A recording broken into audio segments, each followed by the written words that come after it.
Obligadong tumulong ang Administrasyong Marcos sa Interpol para arestuhin si dating Pangulong Rodrigo Duterte kahit na walang alitan sa pagitan ni Pangulong Ferdinand Marcos Jr. at Vice President Sara Duterte.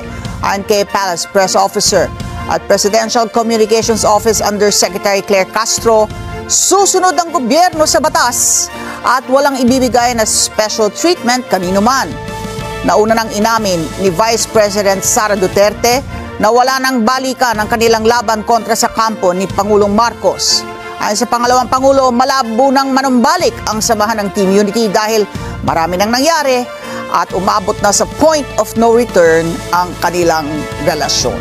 Mga mali-maling impormasyon sa SOCMED na nagdudulot ng matinding kalituhan sa publiko. Vic Sumintak sa balita. Pipilitin ng Kamara na mapagtibay ang panukalang batas na magpapataw ng parusa sa pagpapakalat ng fake news sa social media. Sinabi ni House Assistant Majority Leader Congressman Jay Kung Hoon na isinasapinal ang panukalang batas kontra fake news sa pamamagitan ng House Tri-Committee na nag-iimbestiga sa issue ng fake news sa social media, partikular ang misinformation, disinformation at malinformation. Ayon kay Kung Hoon, nakakabahala ang paglipanan ng fake news sa social media dahil ito ay nagdudulot ng kalituhan sa publiko, lalo na nitong inaresto ng International Criminal Court o ICC sa pamagitan ng Interpol at local police authorities. Si dating Pangulong Rodrigo Duterte ay nagkalat ang fake news sa social media.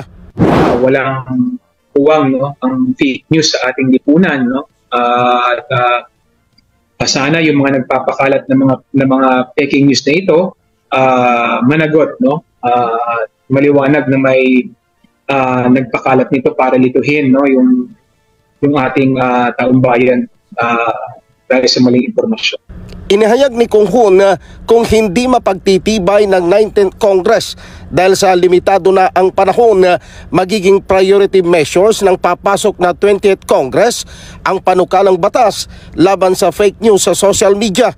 Ang House Tri-Committee ay binubuo ng Committee on Public Order and Safety, Committee on Information at Committee on Information and Technology.